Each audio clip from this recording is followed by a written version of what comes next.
Right, guys, thanks for joining me for another Marketing Showcase Insight Sessions. This one's going to be special. I'm joined by a couple of marketers. I've got the head of marketing and the marketing manager from Force 24, who are currently in the midst of a rebrand. And myself, I want to know more about rebrands. I want to know how long they take. I want to know what goes through your mind, what are the common mistakes, and hopefully I'll share that with some of you so that, you know, if you're ever in the same position, you can learn potentially from a few mistakes. Although if I talk to these guys, you guys don't make mistakes, do you? Not really, no. Never. So guys, do you want to give me a quick intro to both of you? Sam, do you want to go first? Yeah, cheers Ash, thanks for having us. So yeah, I'm head of marketing at Force 24. So Rory and I basically look after the full inbound and outbound marketing, everything from sort of events, PPC, display, email, the full shebang really. And yeah, over the last couple of months, we've been looking at this rebrand project. So quite excited to get under the hood and talk a bit more about it, really. Yeah, great. And Rory, thanks for joining me. Yeah, no problem. Thanks for having me. So I'm Rory. I'm the marketing manager at Force 24. I've been here for about 2.5 years now. And I think it's great. It's a great kind of topic because I think I was talking about the other day, I've seen the company kind of just grow from so little to kind of what it is today. And it's growing every single day. And obviously we're now heading towards a rebrand. So, it's kind of, it's going even further. So it's great to talk about this because it's crazy to see how much the company's grown just in the 2.5 years that I've been here. And obviously now this will probably be one of the biggest changes since I've been at the company. Well, I think for me, you touched on it really nicely there. What constitutes as a rebrand? If I go and change the color palette on my website, or if I go and update the logo, or if I go and make a tweak, is that a rebrand, or does there need to be this whole process behind it where everything's considered? So I think if we go a step back and just say, well, what is a brand first of all? And that is a question that is debated, to the ends of the earth when it comes around to marketing. But for me, and Roy's probably heard me say this a million times before, but a brand is something that sits in between that kind of area between subjectivity and objectivity. It's not something that's sort of like something that you can grab and take hold of, but it's something that kind of embeds itself right in the culture of a business. And it's looking at things like, it's the color of the website and, what your logo looks like, but it's also when you go into the office, it's, what's the culture of the business? Like what's on the walls, how do the staff act and what do they believe in and what do they stand for and that kind of stuff. So I think when you're changing a brand or just a brand in general, I think literally the tip of the iceberg is just what you see in terms of the logo and, the visual presentation of the brand. But I think there's so much more beneath the water that goes on that you don't even realize, like you say, which is things that you'll never see, like, kind of within the company and company values. And I think that's just such a massive part of, being a brand or, changing a brand or whatnot. If it's such a huge thing, what's the trigger that makes you realize that you need to begin a rebranding project?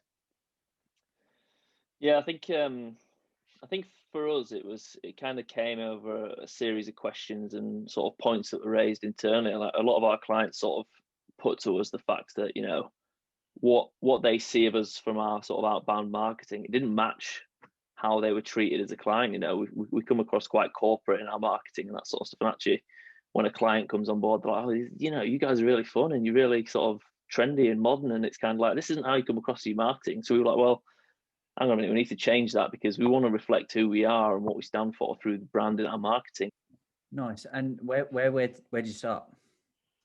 I think it's really important to know why you want to rebrand and to have kind of justification to back it up. As obviously, we kind of did our research and we wanted to connect more with our customers and kind of get that across, which we didn't think was coming across already. But, I think you have to have good justification to kind of do it rather than just, we want a flashy new logo, we want a new website. You kind of just have to, you have to know exactly why you're doing it and what that's going to lead to.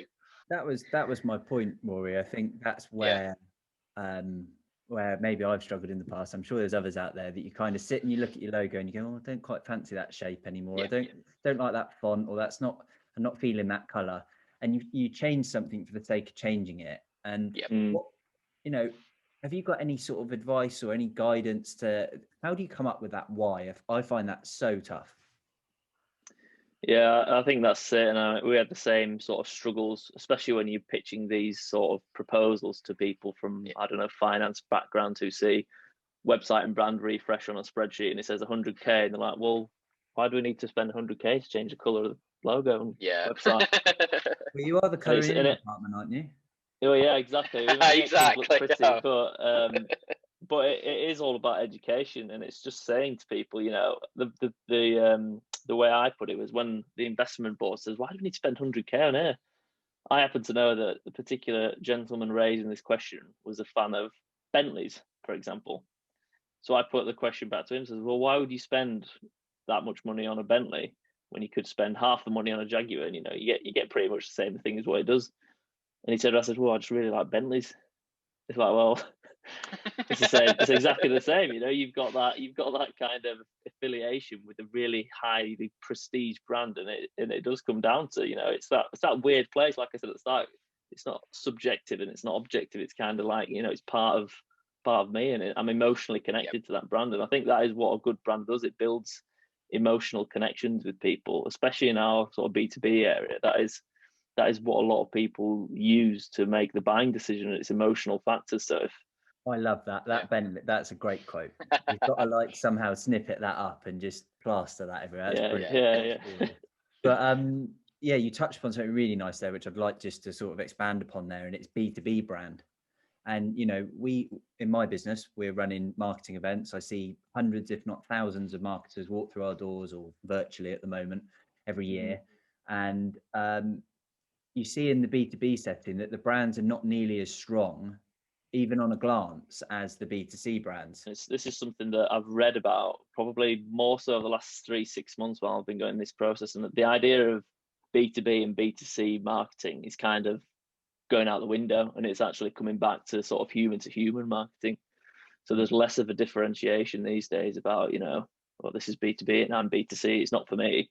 It's about building emotional relationships at the start of the journey and sort of using those rational, more logical sort of selling points a bit further down the funnel.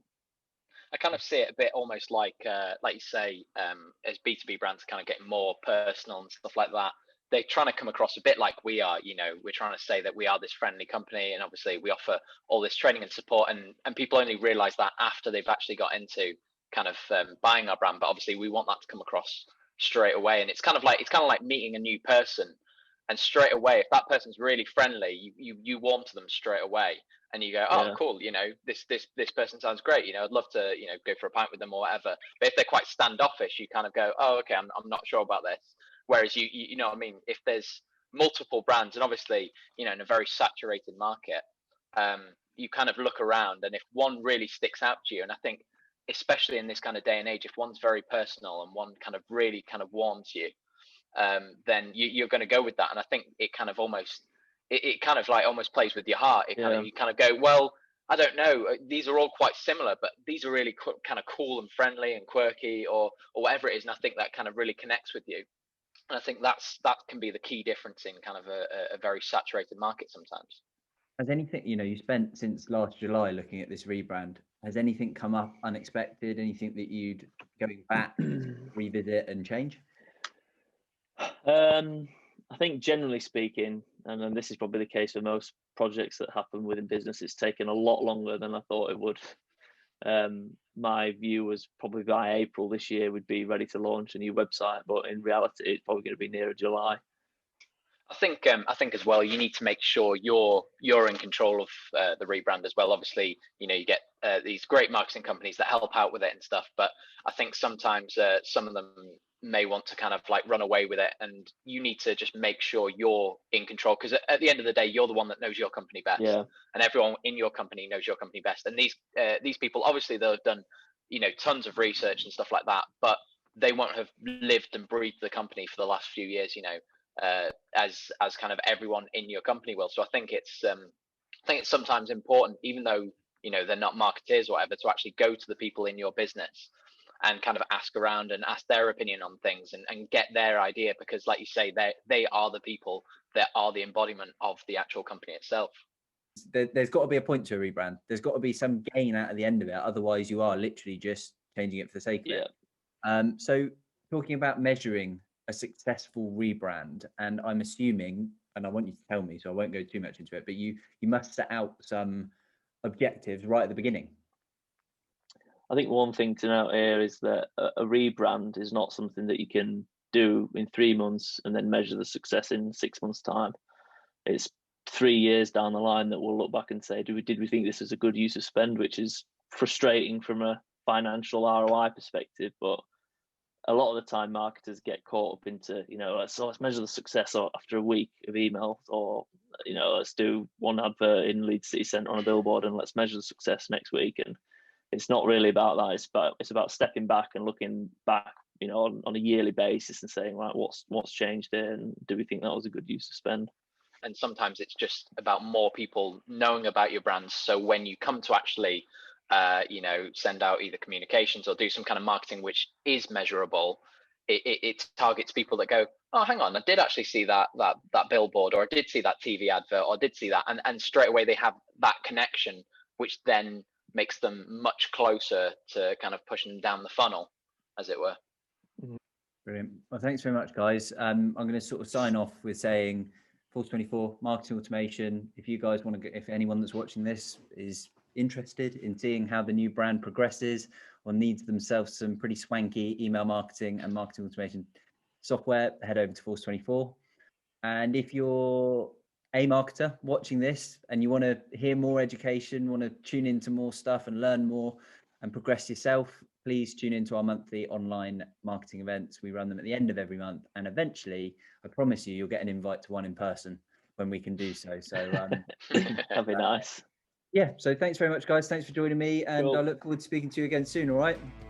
No Cheers, problem. Ash. Thanks, Ash. See you now.